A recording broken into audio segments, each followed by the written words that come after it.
I know I need to change, I know I need to work on my habits, but what habits do I actually focus on first in order to change my life?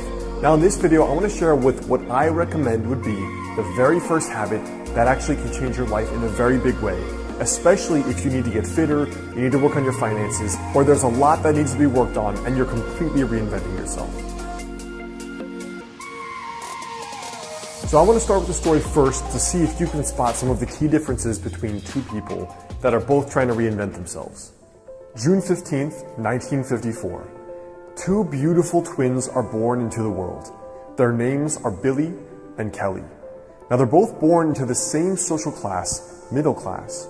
They're both raised by great parents in a loving, supporting household, a household that encourages them to go after their wildest dreams. They both go to the same school and even hang out with the same friends. They eat the same potluck dinner every night and they play the same sports. They take the same vacations and they even read the same books. They're both into personal development, so they read at least one great book per month. They both get married and go on to have kids and create warm, loving families that celebrate the holidays together.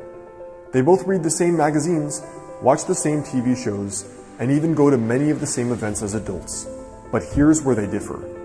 Despite all their similarities, over the decades, Kelly has maintained her slim, 135-pound physique with very little variation over the years. She enjoys vibrant health. She's bursting with energy that allows her to juggle her career and a family and still maintain her sanity. She sleeps soundly at night with the worries of her own life and the world not keeping her up. She's pretty much never had a muffin top, and even now at age 48, even though she's gained a tiny bit of weight, she still looks great. She also has almost $750,000 saved. Everyone describes her as so happy she could be on Prozac, and she seems to have it all. Her brother Billy, however, is a different story altogether. Even though Billy and Kelly were both at healthy weights in their 20s when it's easy, Billy is now 50 pounds overweight with high blood pressure, pre-diabetes, sleep apnea, a spastic colon, no sex drive, and exactly zero energy. In fact, he doesn't even remember what being healthy felt like, since all he deals with every day is constant, impenetrable fatigue and brain fog that hits him the second he wakes up. But despite earning a strong six-figure income, he's over $50,000 in debt with virtually no savings. And to top it off, he's known as the Scrooge of his town, always complaining about the things that go wrong for him and how hard he works and how little he gets in return. Well, what gives? How could two people with similar IQs, upbringing, interests, education, parenting styles, and more have ended up so different? How did Kelly's life appear to get better with age, with incredible levels of health and vitality, physical wealth, happiness, and an amazing family? It wasn't just her net worth that got better. It was her life net worth. And how could Billy seem like a pawn thrown around in the wind by an angry deity? What is he missing that she possesses? So this story is the very first story, the opening chapter, the opening page of my book, Master the Day. So what did Kelly actually possess that Billy didn't? Well, to me, that one thing she possessed was self-awareness. So to me, the most important habit to change your life is self-awareness. All right, I get it. You were looking for something sexy. You were looking for a tactic to try, something that's cool and unique that you haven't heard before. But here's why self-awareness is the key, and it is not sexy and not the sexy things that make people successful in a holistic sense. Self-awareness shows you three things in your life. It shows you your flaws, it shows you your strengths, and it shows you your loops. For me as a kid, I used to be a horrible know-it-all.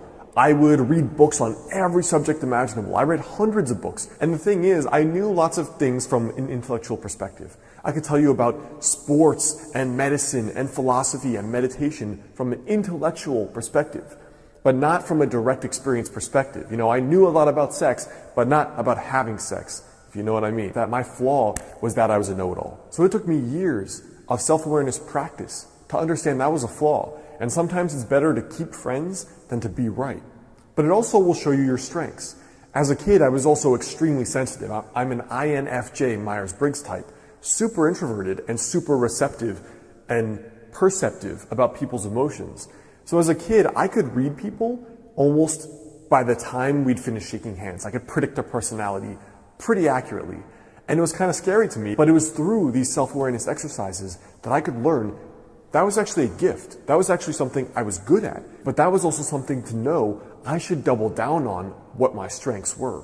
Now, the third aspect of self-awareness, why it's the most important habit, is that it shows you your loops. You know, when I was a kid, whenever I would complain to my mom and be like, I wanted to go to my friend's house, she'd say, you sound like a broken record.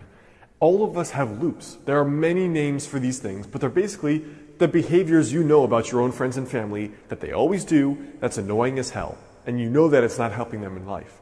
For me, I once had one of these clients where she was looking for all these mystical solutions to her problems, like looking for Jesus, looking for deities, looking for meditation, trying to solve her marriage issues, and she was going out far out looking for the solution. And when I got to talking to her, within 5 minutes, I realized she always complains, she's super negative, she puts people down, she's highly critical of others and herself. And I was like, this woman was looking for God, and what she needed was to work on her flaws. And her flaws were very obvious, and chances are they were loops that had been present in her life probably for decades. And so when people complain they're not getting results, there's almost always a loop. The loop is sometimes a belief, sometimes a physical habit, but most often it's a combination of both.